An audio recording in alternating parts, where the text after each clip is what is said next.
our lives depend on a handful of natural resources. But they're not the ones you think they are. Forget oil, coal and gas. Today we depend on a new set of superelements with obscure names like indium and rhenium. Their properties are so bizarre they may as well be alien technology. There's not a scratch on it. Hotter, hotter, no problem whatsoever. These superelements are driving innovation, everything from smartphones to MRI scanners. That's the magic stuff. But there's a problem. They're rare, and they're already running out. The stuff that makes smartphones work could be gone in a decade. The mineral we rely on to feed the world is mostly found in just one country. We are reaching the limits of what our planet can provide. We can't rely on recycling to rescue us. To fix the future, we might have to mine in space. We'll be able to do it in the next 10 or 20 years. So in my lifetime, we could be mining space. Yeah. So what are these superelements? Why do we need them so badly? And what can we do to save them?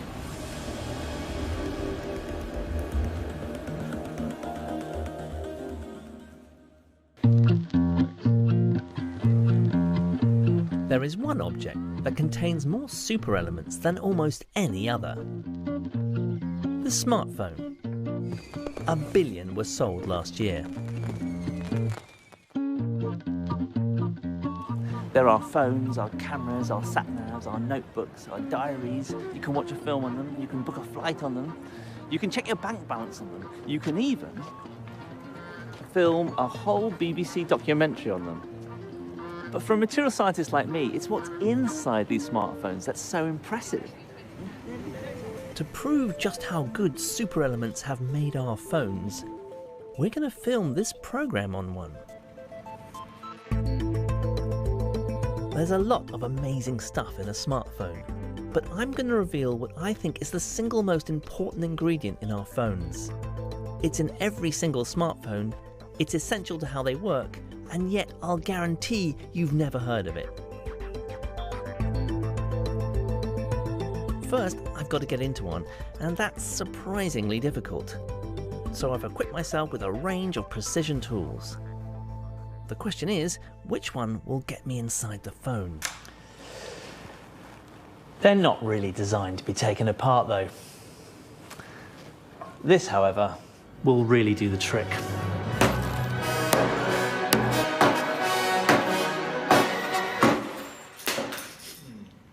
Quite slippery these things. Hold on.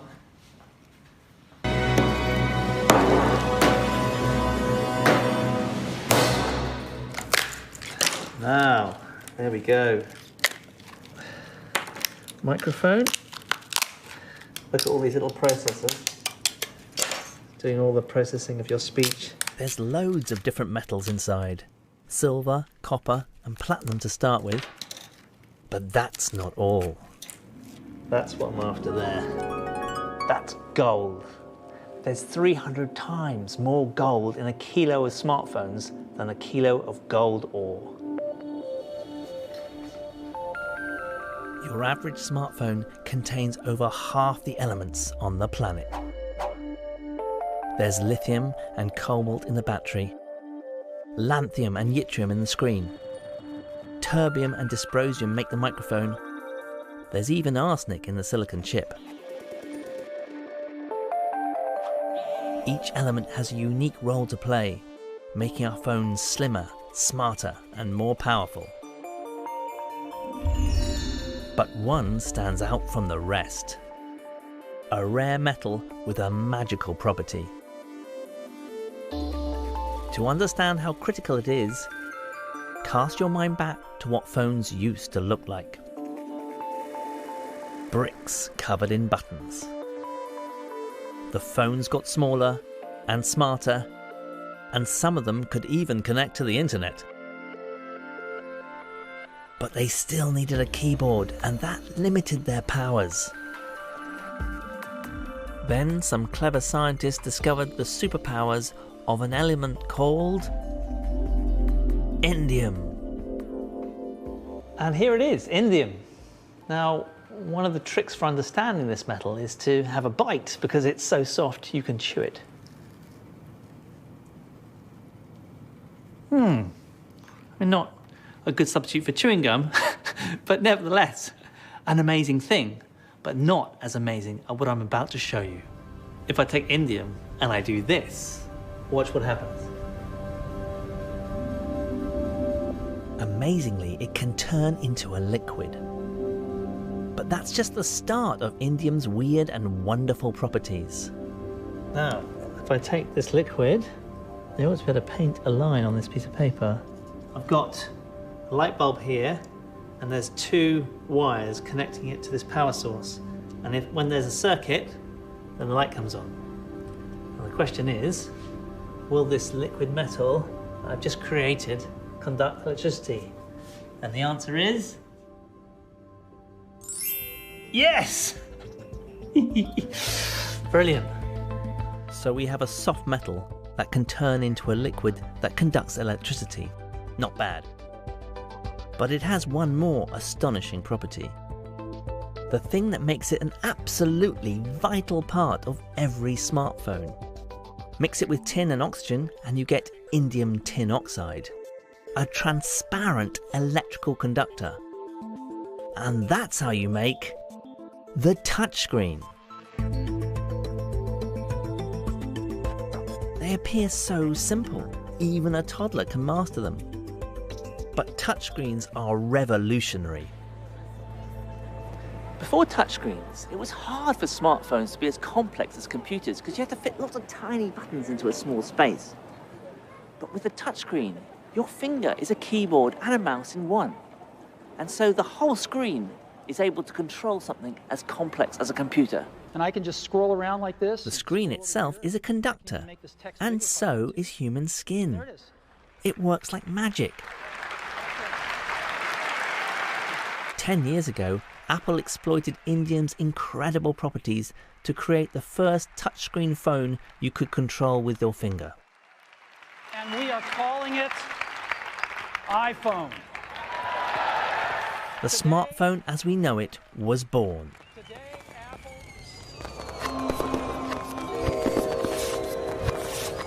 An entire new industry was created. But although the touchscreen had solved one problem, it had created a new one. Demand for indium soared, and it's not that easy to get hold of.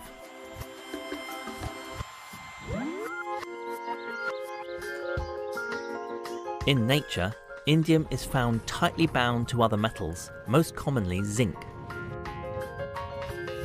To coax it out of zinc ore, you have to dissolve the rock in acid, then bake the acid in a furnace, then mix a precise cocktail of other chemicals to finally extract a minuscule amount of pure indium.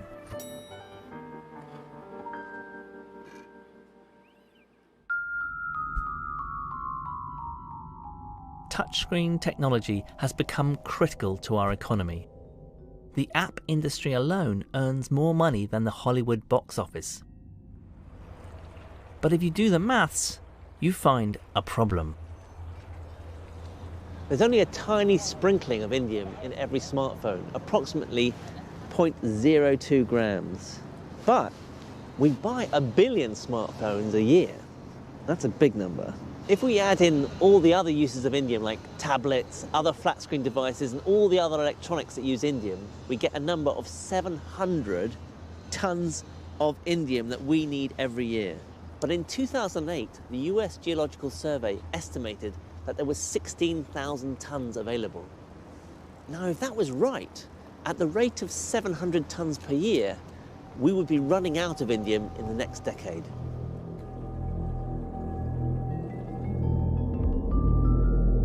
Then again, maybe not, because as it gets scarce, the price goes up, and that encourages companies to go out looking for more.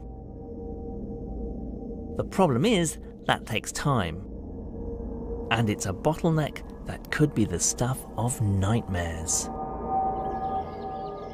Imagine young people of the future unable to have phones. Unthinkable.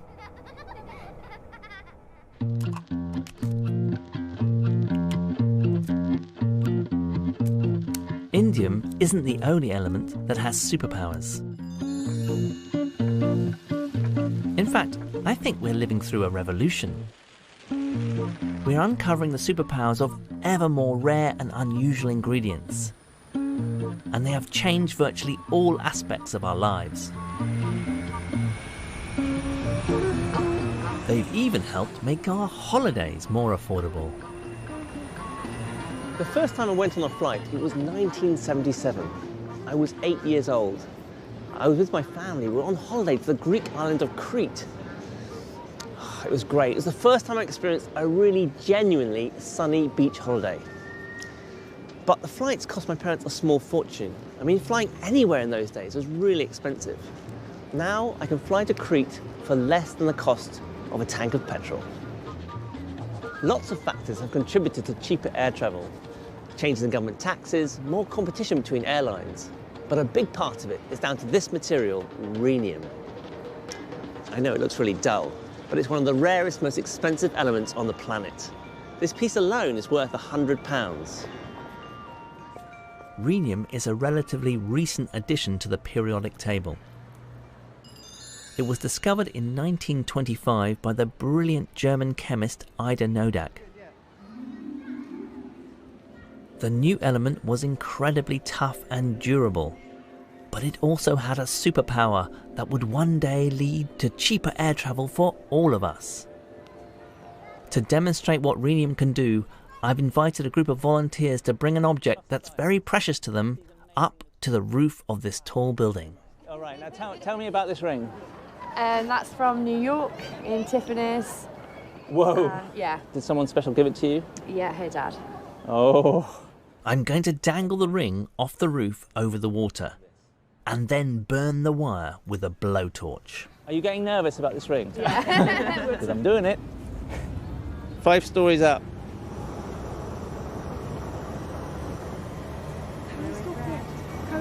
It's going red hot. It's getting white hot.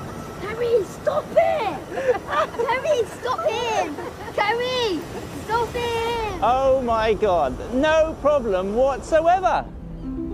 Isn't that amazing? Rhenium's superpower is heat resistance. This stuff is phenomenal. You could plunge it into molten steel and it wouldn't melt. You could chuck it into a volcano and pull it out unscathed. It's like alien technology. And its powers haven't gone unnoticed. Red hot. Over 70% of the rhenium mined each year is used to make jet engines. Much of it ends up in Derby at the home of Rolls-Royce.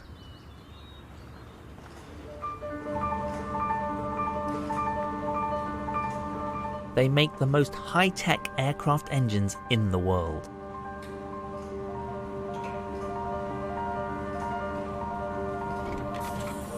And at the heart of each engine lies a disc of small but extraordinary turbine blades. This little blade has to withstand extreme temperature and stress, and no ordinary metal is up to the job. It's made of a special alloy with over 10 different elements, but one of those is named in the industry as magic dust, and that's rhenium. Aircraft engines work by sucking in air, compressing it, and then exploding it with fuel to create a ferocious gas jet.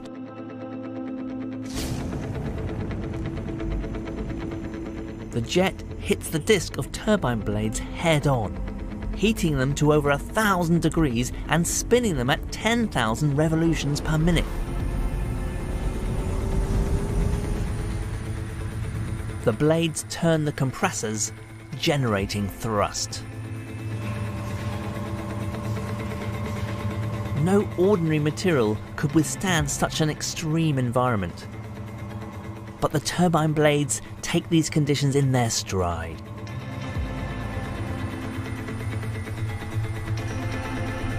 Rhenium's astonishing properties allow engines to operate at extremely high temperatures. And that means you get maximum thrust for minimum fuel. Rhenium saves each plane millions of pounds per year in fuel, and some of that saving filters down to us. Fuel efficiency is one of the main reasons why flights are cheaper today than when I was a kid. I mean, rhenium has helped cut emissions and make flights more affordable. It's not a dull, boring metal. Its superhero properties make it extremely precious. So where do we get this material with such extraordinary properties? The rubbish. More precisely, it's a waste product from copper mining. They used to just chuck it away.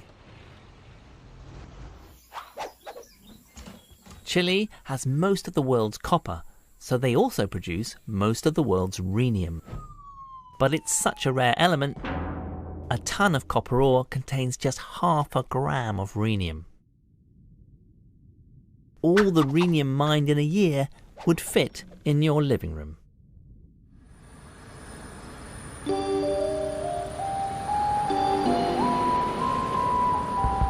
By exploiting rhenium's superpowers, planes burn less fuel. And that's better for us and the planet. But by solving one problem, we've created another. We've got used to cheaper air travel. We love it. As the price falls, demand rises. So although our planes are fuel efficient, we're still burning a lot of fuel. And no matter how advanced we make our jet engines, they rely on an ancient principle. Burning fuel to release energy. Our cave-dwelling ancestors first learned how to exploit fire, and we've been burning stuff ever since. More and more and more of it to meet our energy needs. It's polluting and it's causing climate change. If there's one process that's desperately in need of a super element, it's the production of energy.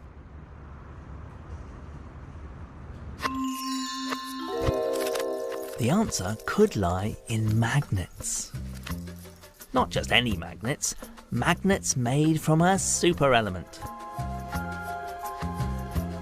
To demonstrate their phenomenal strength, I need some volunteers and an audience. So I've taken over a corner at the Bristol Science Centre. I'm going to see if I can amaze them with my super magnets. First up, an ordinary magnet. I need a volunteer to do a tug of war with me.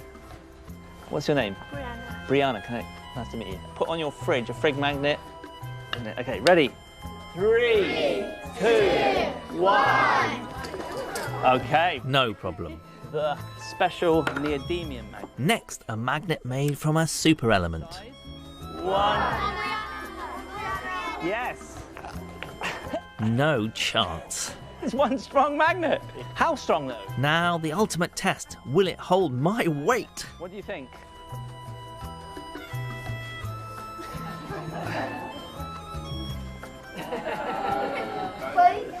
Okay. Whoa. Oh. I've reached the limit of the little magnet's strength. That was your fault, you guys. But if we use larger super magnets, Got like a wild animal in this box, right? we can even defy gravity. Oh yeah, that's a good idea. Okay, hand on. Ooh. And how we doing? You're levitating, man. How does that feel? Yeah. Okay. The super element in these magnets is called neodymium. It makes the strongest permanent magnets known. And if you're wondering what this all has to do with generating electricity, it's simple.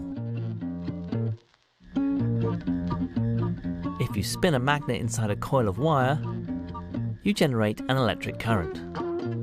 Michael Faraday first discovered this in 1831.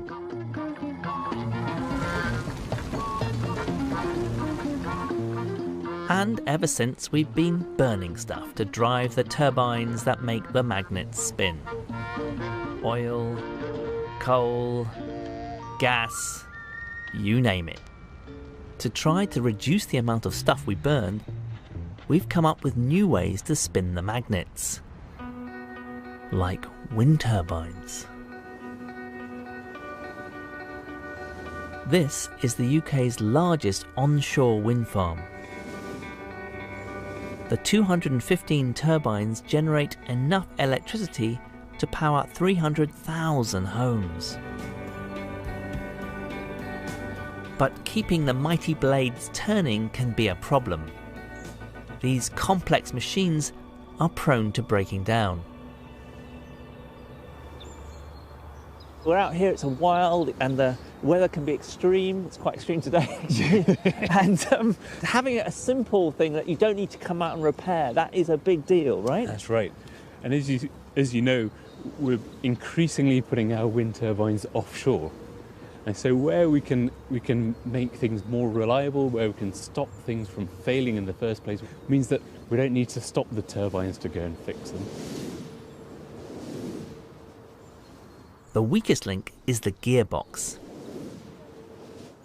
A complex set of cogs that steps up the slow rotational speed of the blades so it's fast enough to generate maximum electricity.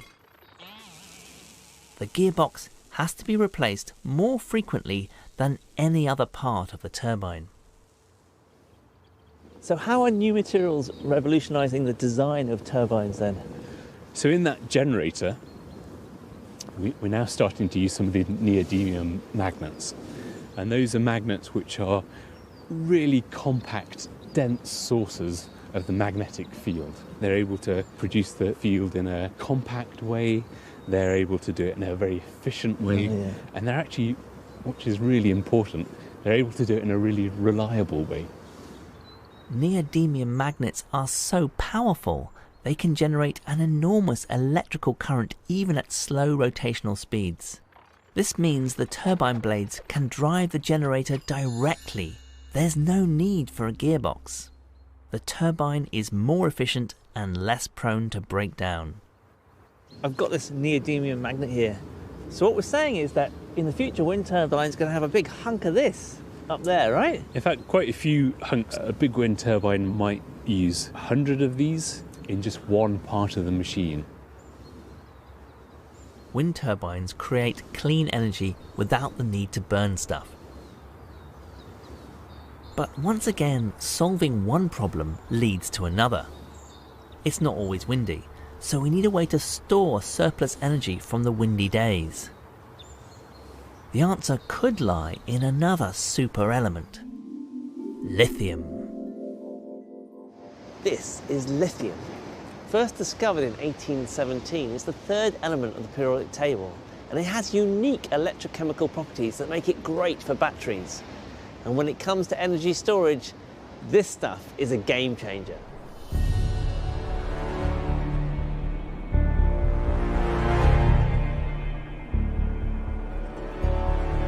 In the Nevada desert, construction of the world's largest factory is nearing completion.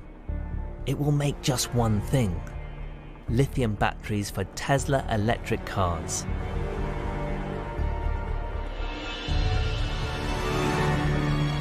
Lithium is light, so you can make a powerful battery that doesn't weigh a ton. The same technology is now being developed to store energy from renewable power plants. It could solve our energy crisis, but it's a potential new bottleneck, because we're going to need an awful lot of lithium.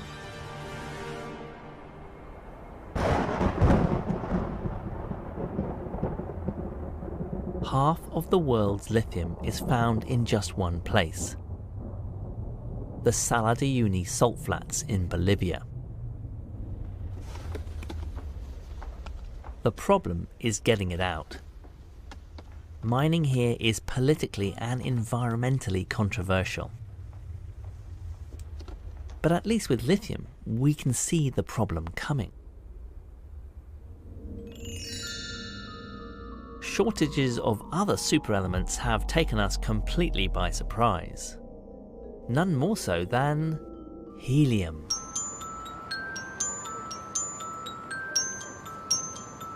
Helium is famous for making balloons much more fun. But believe it or not, helium is in short supply, and it's become far more important than you might think. So using helium for balloons is no laughing matter.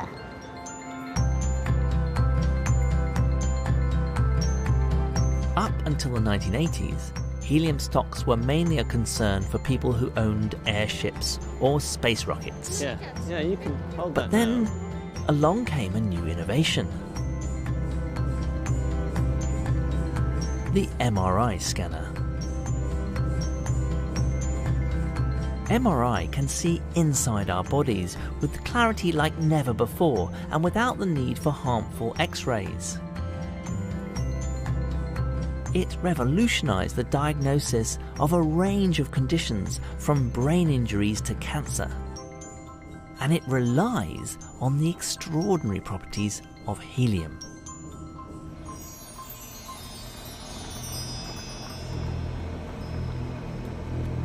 Helium is weird.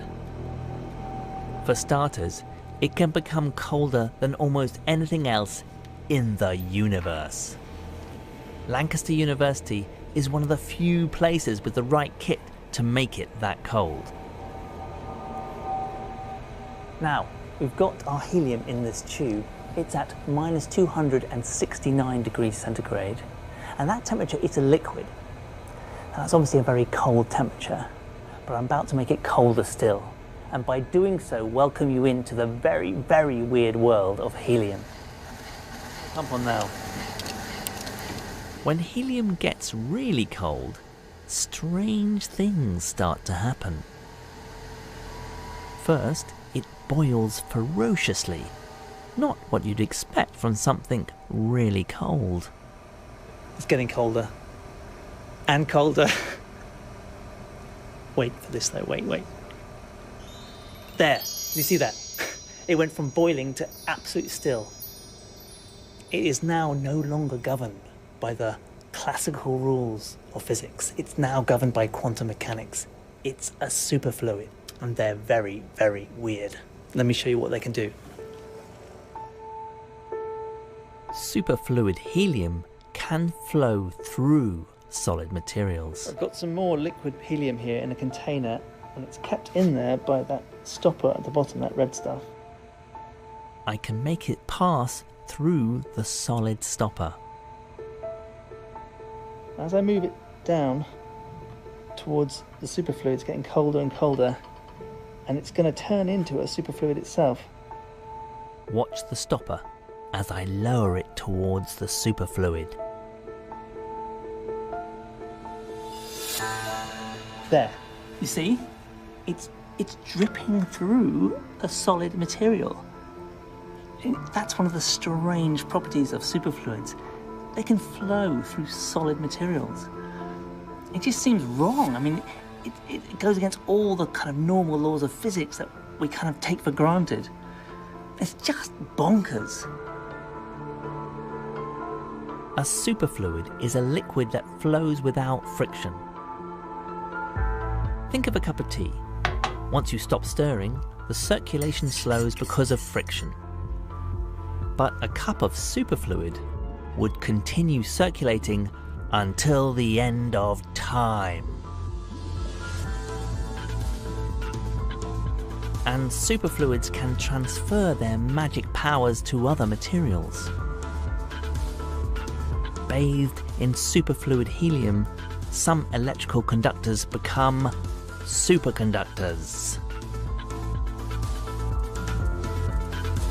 When electricity passes through a wire, some of the electrons bump into the atoms that make up the wire.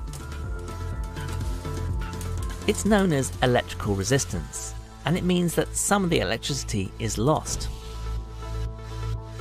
But in some metals cooled by liquid helium, the electrons pass through with no resistance at all.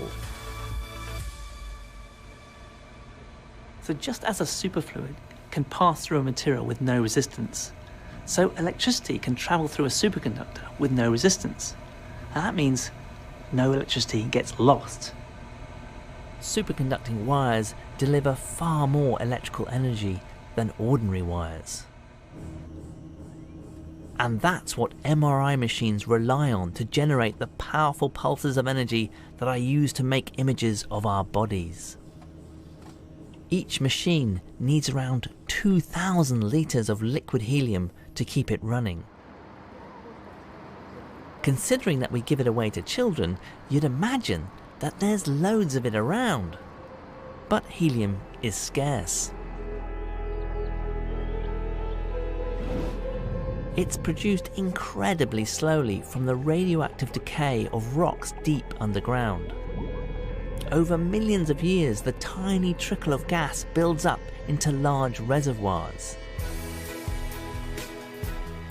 Algeria, Qatar, and Russia have some, and in 2016 a new reservoir was discovered in Tanzania. But most of the world's helium comes from just one place: America's Midwest.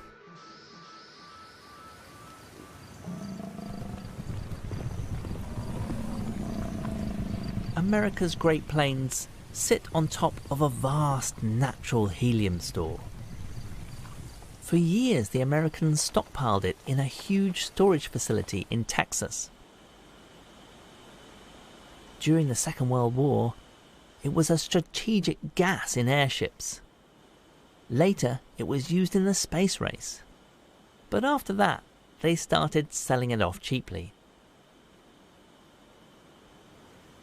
And now the world's largest helium reserve is almost empty. And to make matters worse, it's really hard to recycle. One of helium's more obvious but less exotic properties is that it's incredibly light. That's why helium balloons float in air. But it also makes it incredibly difficult to recycle helium, because once you let go of it, well, it just keeps going up and up and up. Of course, eventually the skin will pop, but the helium will keep going up and up to the edge of the atmosphere, into space, and be gone forever. Mind you, not all superelements are rare. Some are plentiful, but they're only found in a few places.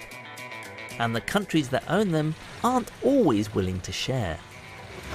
One of these materials is wanted by almost every nation because its superhero strength is nothing short of miraculous.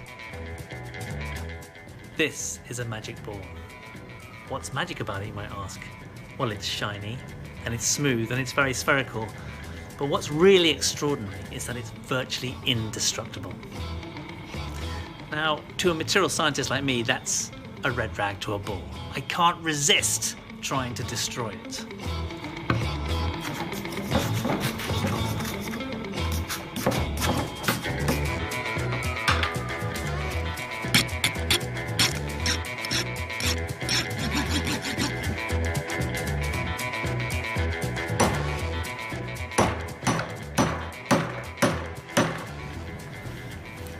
Right. I'm going to have to escalate this.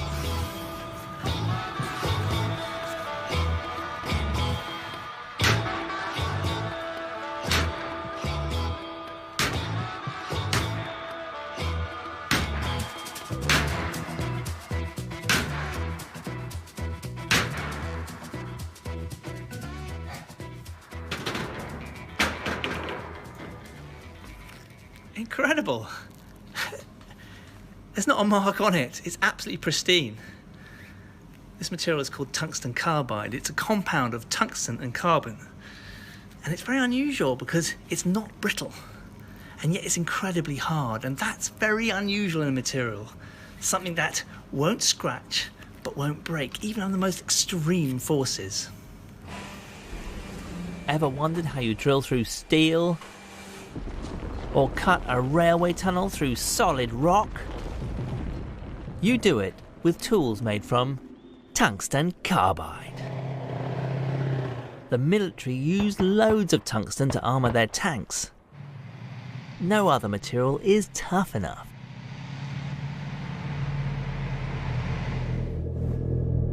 But over 80% of the world's tungsten is produced by just one nation, China. They've been selling it for decades. Then, in 2010, they restricted supply, sending shockwaves around the world. But a solution has been found in a field in Devon.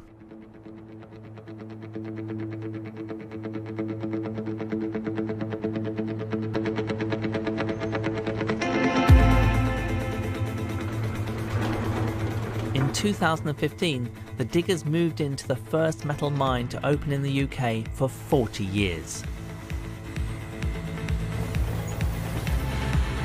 They're digging for tungsten.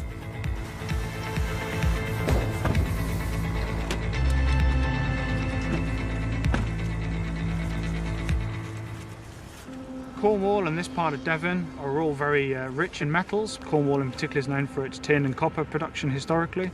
The thing that's unique perhaps about tungsten compared to other metals is that there's not a lot of mines producing it, especially in the Western world. That's incredibly impressive. Just what strikes you just how big the operation is. So where is the tungsten ore here then? So the tungsten ore is contained within a granite ore body, which is the white material you can see here in front of you. And within the granite you've got hundreds of thousands of these quartz veins. So this is a lump of quartz from one of those veins? Correct. Every grey kind of stripe in the rock is a vein, and within those veins you've got quartz matrix, and then within it is your wolframite, and that's your tungsten ore. So wow, so there it is. That's the magic stuff. Correct. And how rare is it to find quartz in kind of this vein-like structure with wolframite in it in the world? How rare is that? It's relatively rare to find it in this kind of quantity. This is a pretty big mine by world standards, certainly one of the biggest deposits in the world. This is by far the largest concentration of it in the British Isles. These huge diggers shift over 10,000 tonnes of ore a day. There's enough tungsten here to secure supply for at least a decade. This is a 125-ton excavator loading a 100-ton dump truck with category 1 ore. So this is the best quality ore, and so you have enough dump trucks so that when one is full and off, there's another dump truck to take its place. How long does it take from digging it out here to refining it and then coming out as a product? If we tipped that straight into the crusher and it was immediately crushed, I think to get through the whole of the processing plant, I think is about 50 minutes. 50 minutes? Yeah. Wow, that's efficient. Yeah. The ore is crushed and then fed into the processing plant. No chemicals are used to extract the tungsten. It's so heavy they can separate it using gravity. The crushed ore is washed, filtered, and shaken until the dark finished product separates out.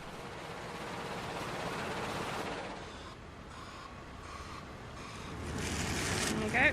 Put your hands in. Wow, this is it. So this will be about 55–60% tungsten, this. Wow, it's really heavy. Yeah, very heavy. Incredible. Each of these 1-ton sacks is worth £16,000. Tungsten is a super element because it can withstand virtually anything. There's nothing else quite like this stuff. And now for the ultimate test. Let's find out how strong this ball really is. Could it withstand this industrial roller, or this industrial roller, or this industrial roller, or this 20-ton industrial roller? Let's see, shall we? Just to show how effective this roller is, first let's try a cricket ball.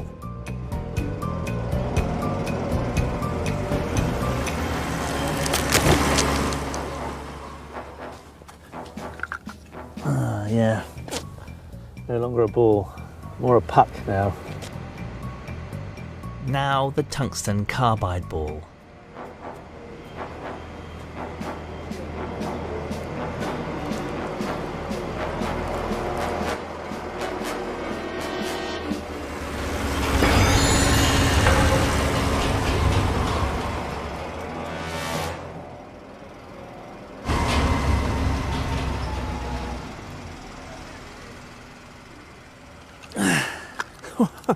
The wood's destroyed. The ball, totally unscathed. That's amazing. Absolutely unscathed. Wait. Okay, look, that's what's happened. It's made a massive hole in the concrete. There's not a scratch on it. It's absolutely, completely pristine. We have a stable supply of tungsten for the time being, but demand is rising. As it is for all our superelements, for one simple reason. When I was born, there were 3.5 billion people on the planet. Now, there are 7 billion. The human population has doubled in my lifetime, and all those people are buying and using ever more complex stuff. And that's requiring us to dig up more and more minerals to keep up with demand.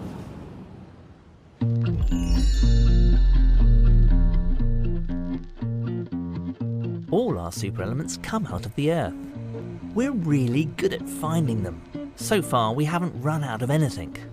But there is only one Earth, and sooner or later, we're going to reach the limits of what it can provide. It's the ultimate bottleneck.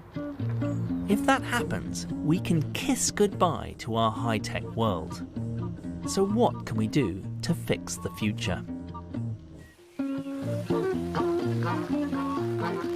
We could start by learning some lessons from nature. There is one superelement that nature needs in abundance, and in nature it never seems to run out. It's called phosphorus. So they just look like little bits of wax that you might get. I'm back with my audience in Bristol to demonstrate a stunning property of phosphorus that explains why it's so important for living things. Okay, I'm going to go for it now. You all ready for this? Watch what happens when I burn a tiny bit in a big jar of oxygen.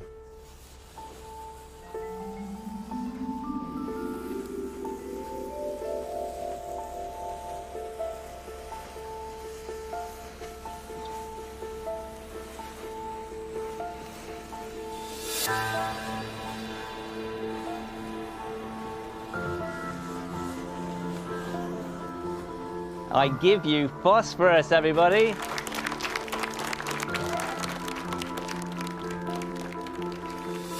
The phosphorus glows because it's highly reactive with oxygen. The reaction creates molecules of phosphorus bound to oxygen, and these molecules are the building blocks of life. They form the backbone of our DNA and the DNA of all living things. Phosphorus is one of nature's superelements.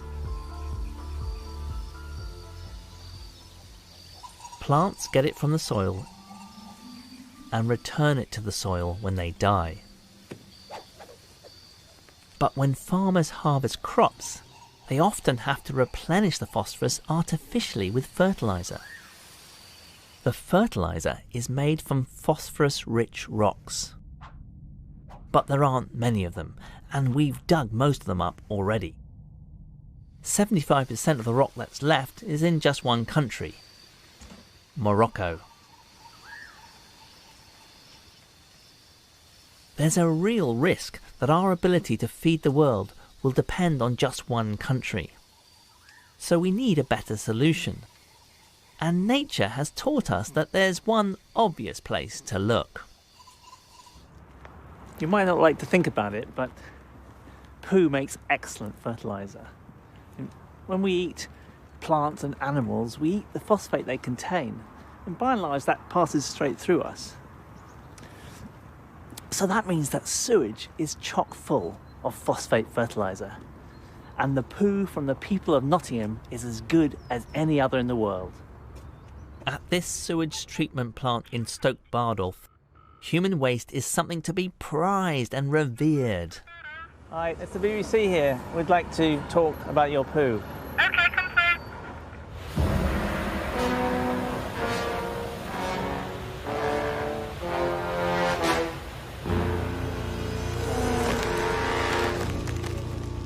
Although full of phosphorus, you can't just spread human poo on fields. It smells pretty bad, and it's full of deadly pathogens. Like all sewage treatment works, the main job of this plant is to turn the bad stuff into something a bit more pleasant. But here, they take it one step further.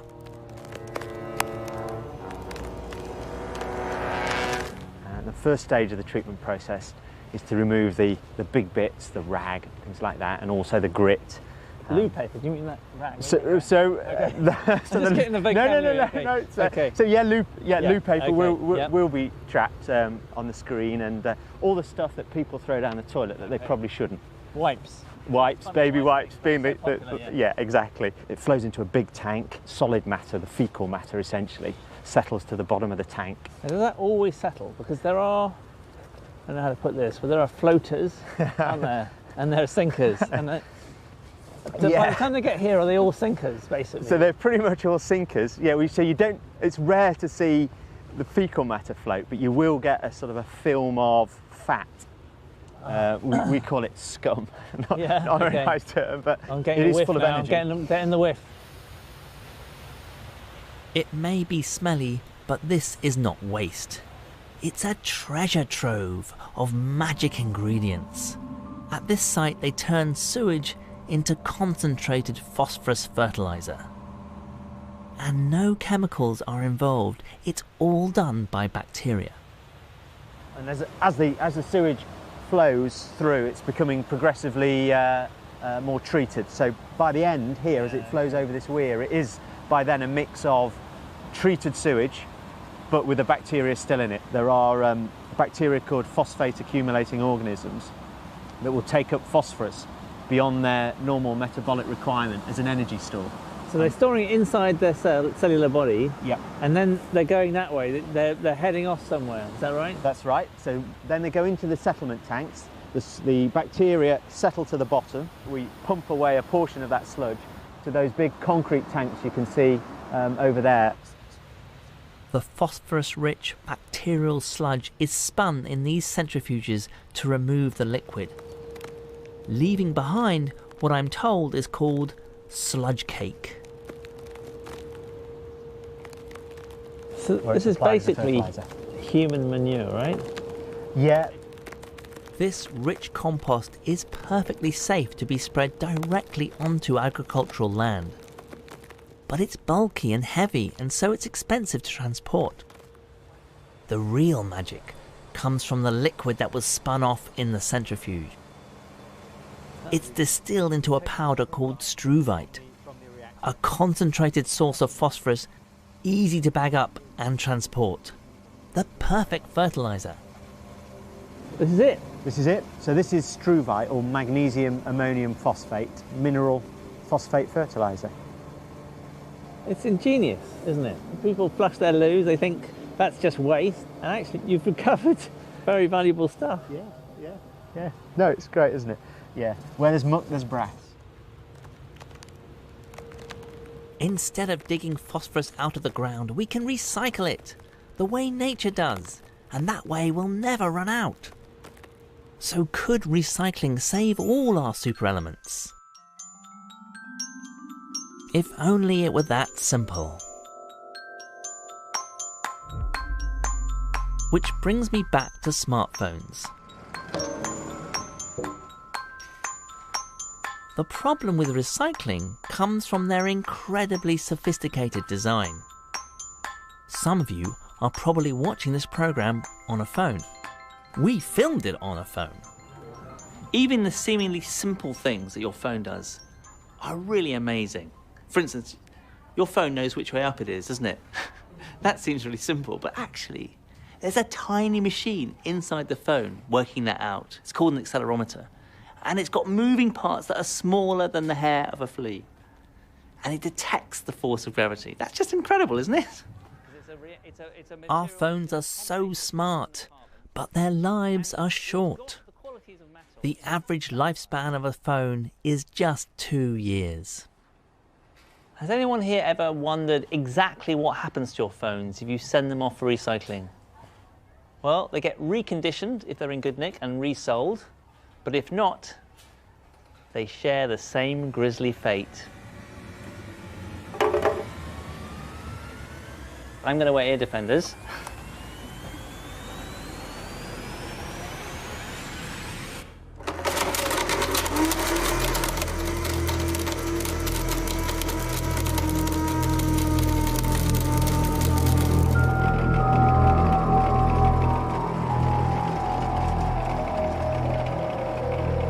Old phones are shredded in industrial machines far bigger than this blender. Every day, thousands of phones in the UK alone end their lives in this way. And so, almost all the precious indium used to make touchscreens ends up in landfill. Well, that's pretty impressive. In the end, I'm afraid to say, ends up as dust. Sad end, don't you think? And it's the same story for most superelements. Helium is so light it evades capture. The rhenium in jet engines is baked into an alloy with other metals that are hard to separate out. So yes, we need to get much, much better at recycling. But it's never going to be a perfect solution. Ultimately, we're going to need new sources of supply. And there's one option that could solve all our problems. I'm going to just let you guys have a look at these. Find some new rocks. All superelements come from rocks, but these ones are particularly special. They're packed full of them. Hold the Star Trekian material. Using a sci-fi looking X-ray gun, we can find out exactly what's in them. Yeah, 9 seconds. Okay, so what we're getting here is iron coming out, cobalt, nickel, who mentioned that, and uranium, both used in radioactive reactors. And we've counted 6 different elements, and the list is still rising. Bismuth, calcium, titanium, arsenic, yttrium. But there's a catch. Spotted. They come from outer space. These rocks are meteorites. T-minus 1 minute and counting.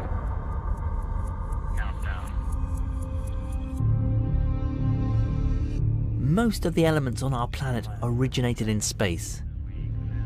They were forged in the Big Bang or in the hearts of stars.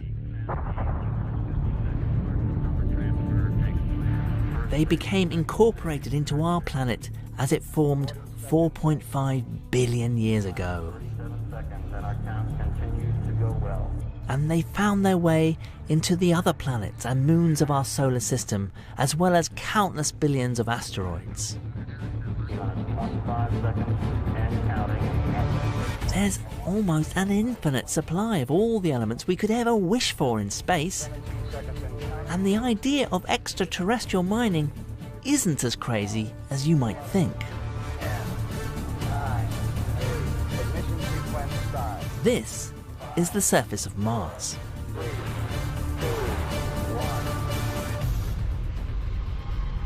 Actually, it's a warehouse in Stevenage. This accurate replica of the Martian surface is where space hardware destined for the Red Planet is put through its paces. So welcome to our Mars yard. This is where we test all of our rovers that we're developing to go to the surface of Mars. They're going to launch in 2020, land in early 2021, and then drive around on the surface and take samples from a variety of different locations. So you're going to pick up rocks on Mars? The ultimate plan for this is to drill underneath the surface, collect a sample, see what elements are there, what minerals, Could it potentially have supported life is one of the big questions. How feasible is it to go to another planet or to an asteroid and mine it? There's lots of things that need to be developed to get us to that point, but this is one of those things. We're starting along that road now.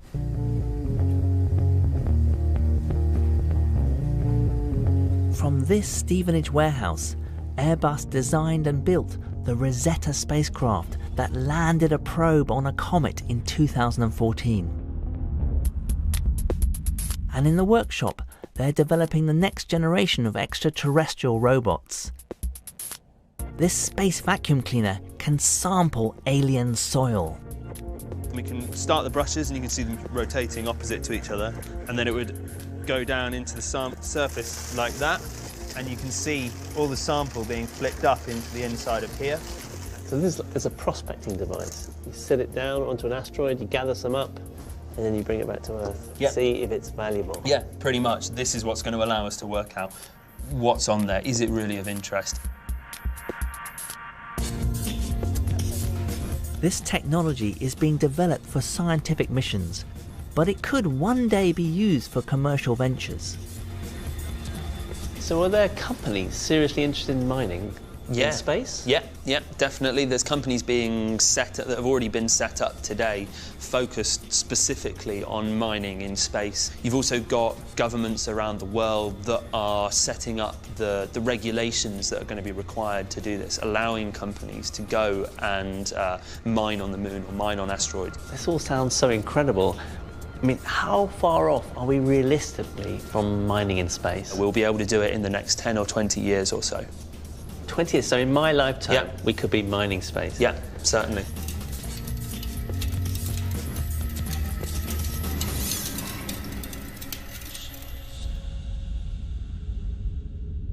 NASA is planning a mission to a metal-rich asteroid in 2023. They have no intention of mining it, but if they did, the iron alone is estimated to be worth quadrillions of dollars. The trouble is, we don't have the technology to bring it back to Earth, and even if we did, it will probably cost more than the metal is worth. But if there's one thing history teaches us, when the demand is big enough, we tend to find a solution.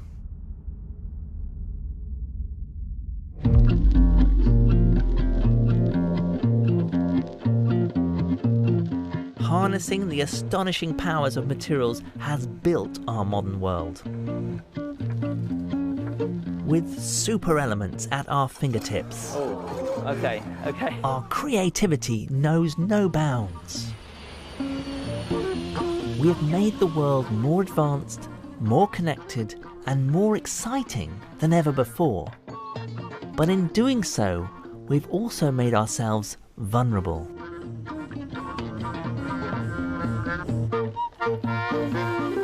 By exploiting the amazing properties of elements that are becoming scarce, there is a danger that the technologies we take for granted will no longer be available.